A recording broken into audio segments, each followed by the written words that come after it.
What is going on, guys? This is Daniel, and today I'll be ranking the small forwards in the 2015 NBA Draft. These are my own personal rankings based on my own personal formula, which I edited from last year, so do not compare these rankings to my draft videos last year, as the numbers will be off a bit. I hope this video gets you more familiar with some of the players, and also I'll be identifying some sleepers and busts, and you can agree or disagree.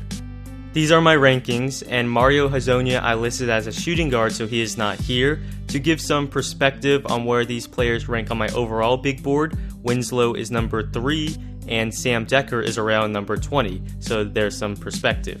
Also, I was pretty busy this year, so I did only get to evaluate 14 small forward prospects. Those are the notable ones, but there could be another small forward who gets drafted on draft night. Well, with that all out of the way, let's get to it. Justise Winslow, the defensive stud from Duke University. He is one of the best defenders in this year's draft. He's strong and athletic, he plays with terrific energy, he has great instincts on that end of the floor, and he's also a great rebounder. Now, he's just an average shooter. He shot 41% from 3 but on limited attempts, and his free throw percentage wasn't too impressive. He also struggled a bit finishing at the basket in his freshman season, but this guy is a defensive all-star, and his offense shows enough promise, and I think he'll be a stud in this league for years to come.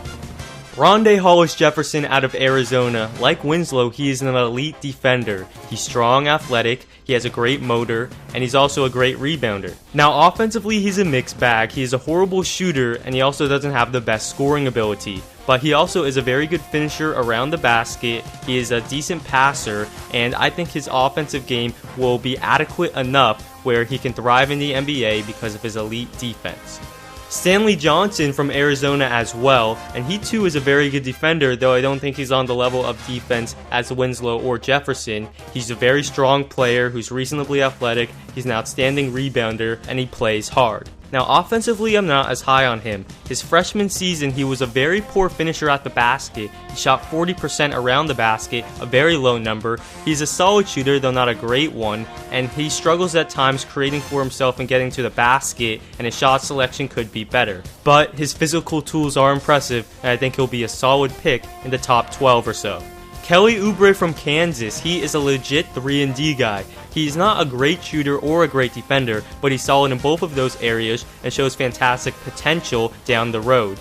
He is a good athlete and he has great size at 6'7" with a 7'2" wingspan. He's a fantastic rebounder, and while his offensive game is a mixed bag like some of the guys we've mentioned, he's a mediocre passer, he's not great at creating his own shot, and he can add strength. But he should carve out a niche in this league because of his defense and shooting, and he's a solid pick in the top 15 or so. The Wisconsin Badger, Sam Dekker, a really solid all-around prospect. He has good size and build for a small forward, he's a very crafty slasher who finishes really well at the basket due to his touch, and he's a solid athlete and defender. Now, he's an inconsistent shooter, and that is a big concern. He made a bunch of shots in the NCAA tournament, but overall, he misses badly at times and wasn't a great shooter in college, and that will likely determine his success in the NBA. How well can he hit those outside shots? Justin Anderson from the University of Virginia, a vertically explosive athlete with a 43-inch vertical. He's a solid defender, and he's a really strong player as well. Now, shooting is the most interesting aspect of Anderson's portfolio. He shot 45% from 3 last season, but it sort of came out of nowhere and he cooled down as the season wore on. It'll be interesting to see how that will translate to the next level.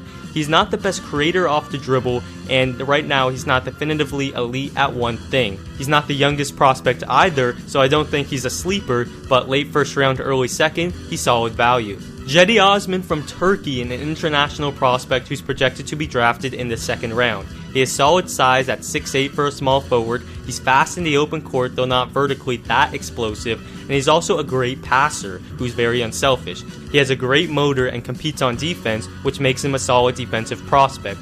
But besides passing, his offensive game is very underwhelming. He's a poor shooter, he has trouble creating for himself and attacking the basket, and when he gets there, he has trouble finishing at the rim. That, combined with the fact that he's a good defender, not a great one, and I don't think he'll ever make too much of an impact at the NBA level. Anthony Brown from Stanford, and what you need to know about Brown is he's an excellent shooter, shooting 44% from 3 this past season at Stanford. He's also a solid passer, but he's not quite a 3-and-D player as he's a mediocre defender and he's not a great athlete.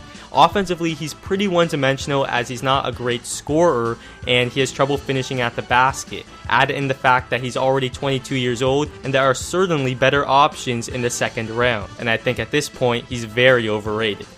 Well, there you have it, guys. This is a solid small forward class, and I didn't really deviate from the consensus that much, though I will in other positional ranking draft videos, which I will hopefully be getting up before draft night in the coming days. Well, thanks for watching, and see you next time.